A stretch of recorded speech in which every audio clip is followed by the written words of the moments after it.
Senhor, irmãos. Estou feliz de mais uma vez estar aqui para compartilhar com os irmãos um pouco mais da Palavra de Deus. E hoje, especialmente, estamos concluindo a série Tetelestai. Estamos estudando hoje a 12ª lição, No que você acredita?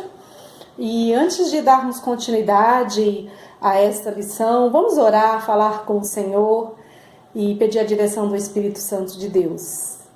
Pai, muito obrigada porque mais uma vez estamos aqui para aprendermos da Tua Palavra, sermos instruídos pelo próprio Espírito Santo de Deus. Muito obrigada por esta oportunidade. Conduza-nos, ó Deus, nesta ministração.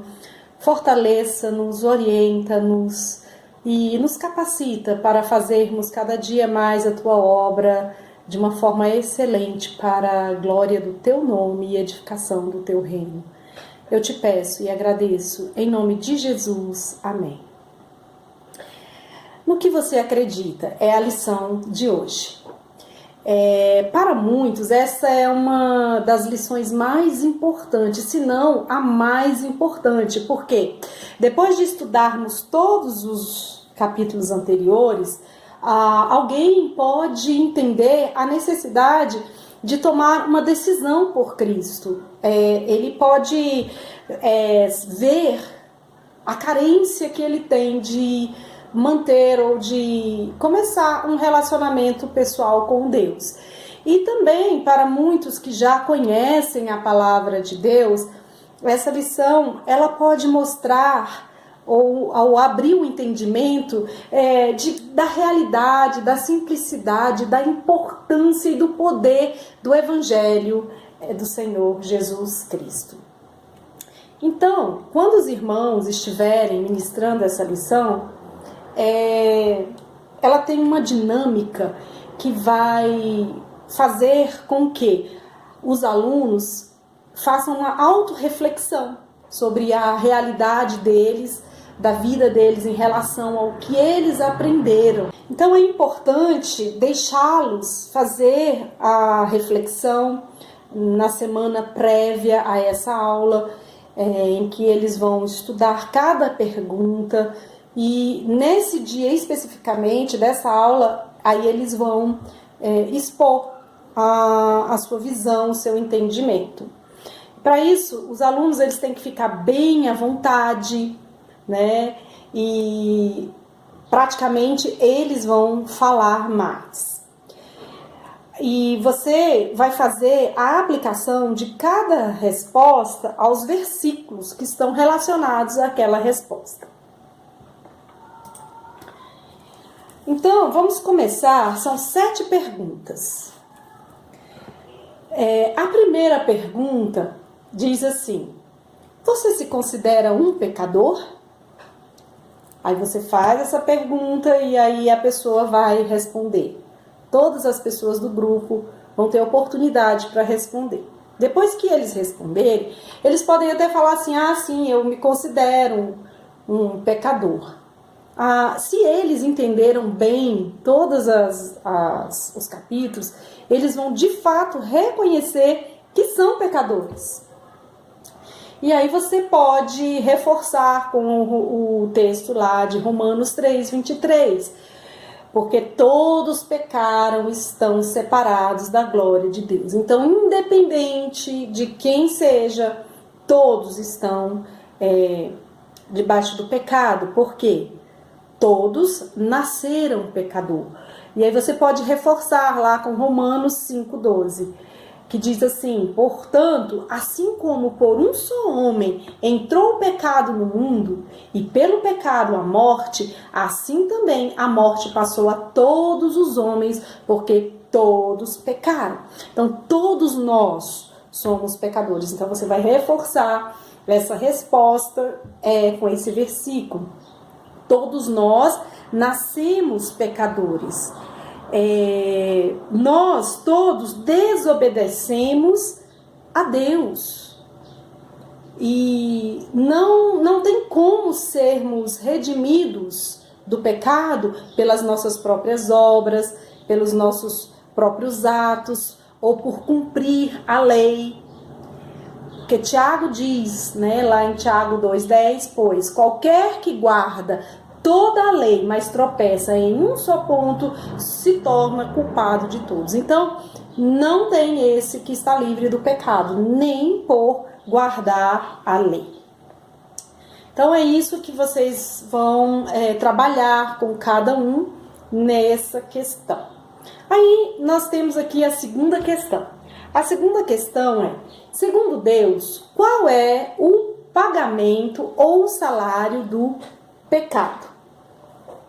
Mais uma vez, os nossos alunos eles vão responder e nós vamos fazer referência quando nós formos endossar essa questão. Eles vão responder que o salário do pecado é a morte. Mas eles vão ter que entender bem o que é essa morte.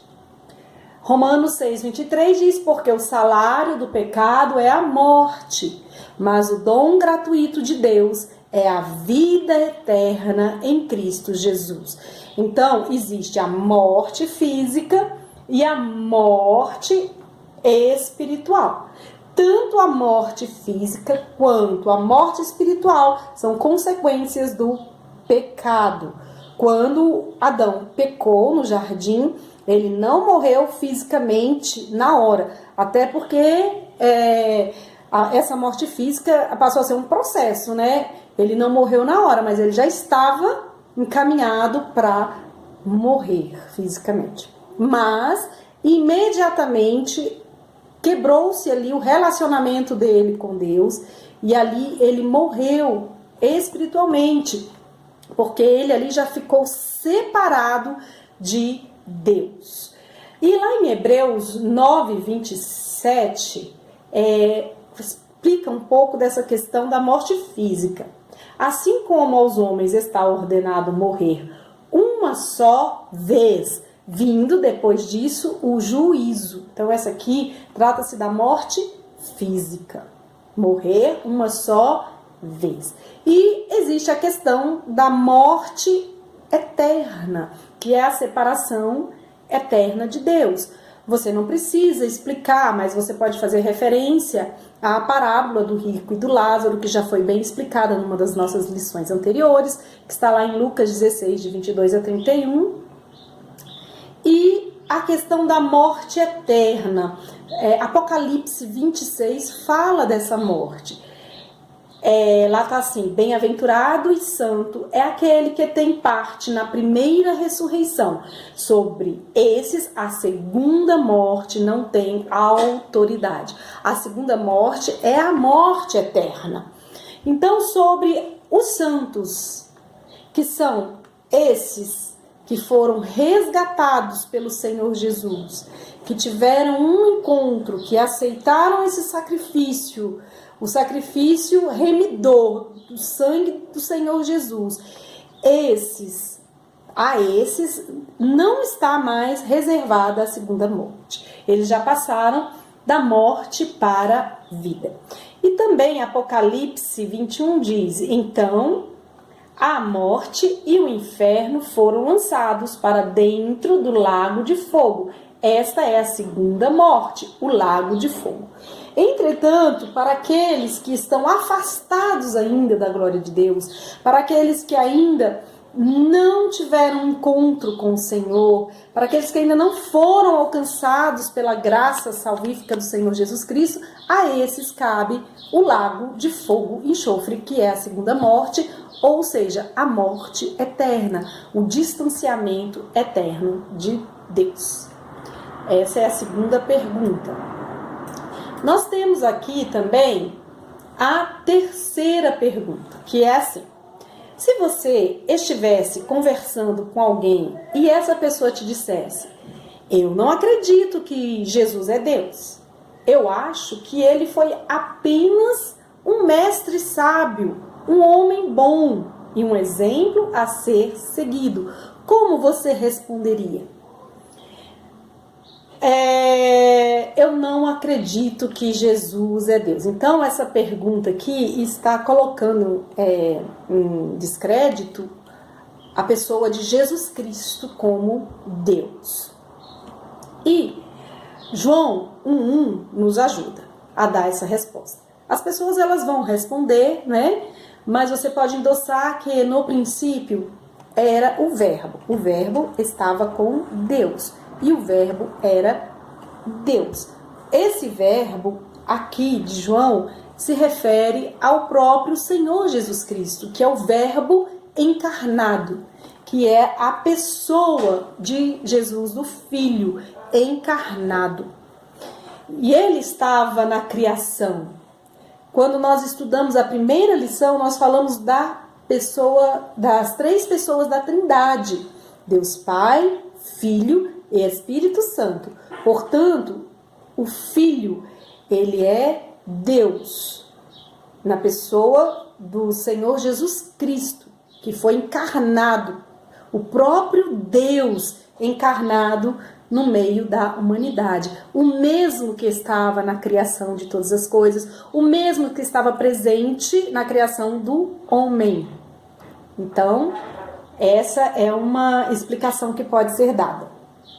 E o próprio Jesus, ele afirma ser Deus lá em João 10:30, quando ele diz assim: eu e o Pai somos um. Então, aqui estão as duas pessoas da Trindade, o Filho e o Pai. E eles são um, são Deus. E para aqueles que estavam ali julgando o Senhor Jesus, ele cometeu uma blasfêmia por se considerar Deus. Mas ele afirmou ser Deus, porque ele é Deus. E os seus próprios feitos manifestam a pessoa dele como Deus, né? As profecias do Antigo Testamento já faziam referência de Jesus Cristo que viria, o Filho de Deus, o Messias enviado que viria. E ali, na manifestação em carne do Senhor Jesus, as profecias foram cumpridas na pessoa dele. Então, confirmando ser ele o cumprimento das profecias, o próprio Deus. E isso tudo, todos os seus feitos, né, que ele curou, fez milagres, ressuscitou mortos, andou sobre o mar, acalmou tempestades, curou cegos, leprosos, multiplicou pães, repreendeu demônios, né? Todos esses feitos, esses milagres do Senhor Jesus, eles foram para testificar, para glorificar o próprio Deus, para testemunhar a sua pessoa, a sua divindade. Então, Jesus é Deus. E todos esses atos foram testemunhados e foram registrados nas Escrituras, comprovando assim que ele é Deus, ok? Quarta pergunta. Se Deus diz que o salário ou o pagamento do pecado é a morte, mas Jesus não foi um pecador, então por que ele morreu? Essa sentença da morte, ela foi designada para Adão. Quando ele pecou, né, Deus já tinha dado a sentença para ele que ele ia morrer. Ora, alguém pode fazer essa pergunta? Tudo bem, mas se ele não era pecador, então ele não teria que morrer. Mas aqui, nessa questão da morte de Jesus, está a doutrina da expiação, ok?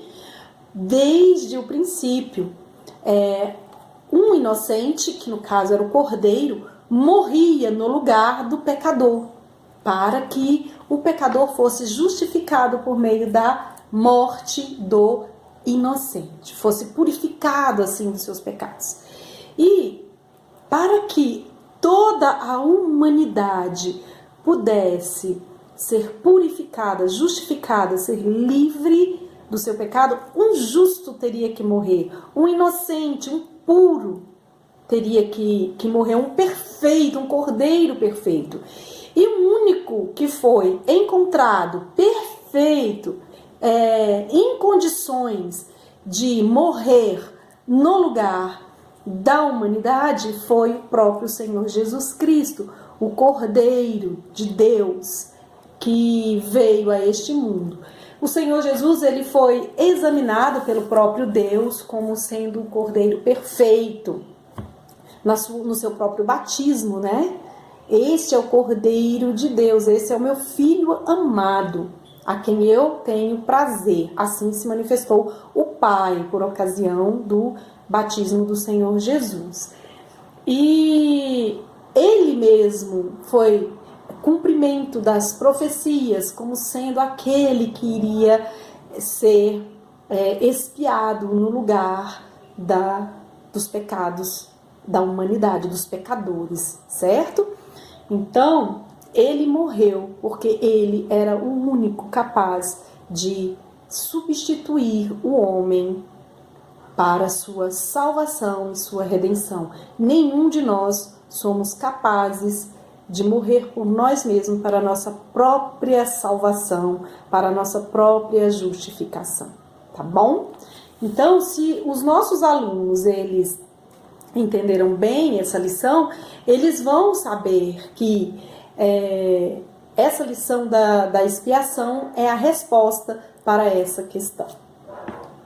Vamos então agora para a quinta pergunta. Uma pergunta muito boa, muito interessante. Você acha que vai para o céu? Para essa pergunta, tem 4 opções. O seu aluno, os nossos alunos podem responder assim: ora, se eu fui uma pessoa boa e Deus achar que eu mereço, eu vou. Não, eu acho que pequei demais, eu não vou para o céu. Eu acho que sim, mas muitas vezes tenho medo que não, então eu tenho dúvida.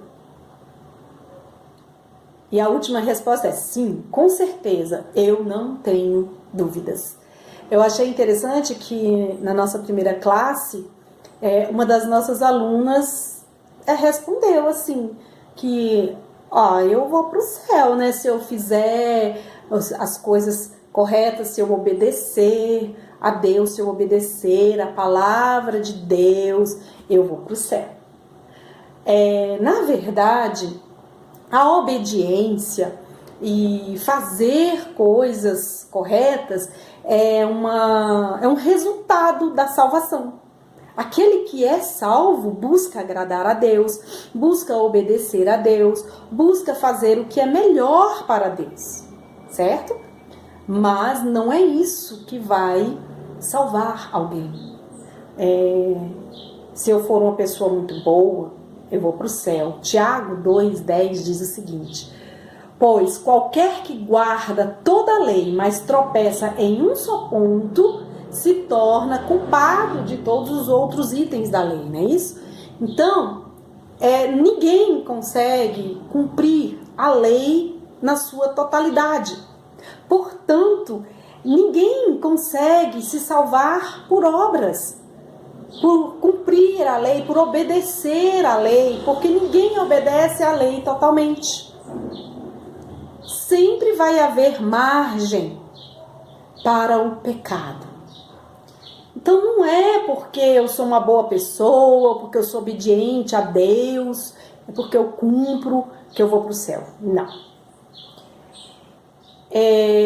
Eu acho que pequei demais. Com relação a isso, né? Então a gente já fica assim, puxa vida, ninguém vai para o céu, né? Porque todos pecam, né? Mas eu pequei muito. Lá em João 3,17, diz assim: porquanto Deus enviou o seu Filho ao mundo, não para julgar o mundo, mas para que o mundo fosse salvo por ele. Na verdade, todos os nossos pecados, todos, foram pregados na cruz do Calvário. Não importa o tamanho do pecado, não importa a quantidade do pecado, todos eles, o Senhor Jesus Cristo morreu para nos redimir, para nos limpar, para nos lavar, para nos purificar, para nos justificar de todos os pecados. Portanto, é por isso que nós precisamos do Senhor Jesus para a salvação. Só Ele pode nos purificar de todos os pecados. Entretanto, ao invés de gerarmos dúvida nos nossos corações, sabendo que pelo Senhor Jesus nós somos salvos, pela graça dele nós somos salvos, então nós temos que ter certeza dessa salvação. Romanos 10, de 9 a 10 diz: se com a tua boca confessares Jesus como Senhor, e em teu coração creres que Deus o ressuscitou de entre os mortos, serás salvo. Porque com o coração se crê para a justiça, e com a boca se confessa a respeito da salvação. Então, quando nós confessamos o Senhor Jesus Cristo como nosso Salvador, nós entendemos que esse sacrifício é suficiente para nos salvar?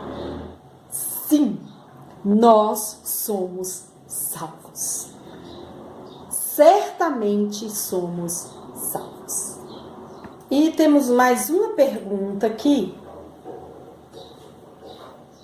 Se você morresse hoje e estivesse diante de Deus e Ele te perguntasse: por que eu deveria te deixar entrar no céu?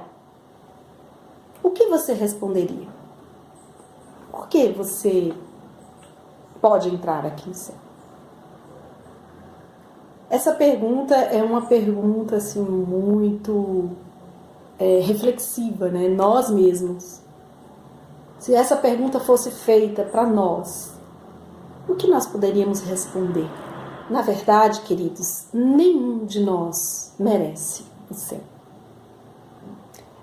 Nós sabemos que iremos para o céu é pela graça,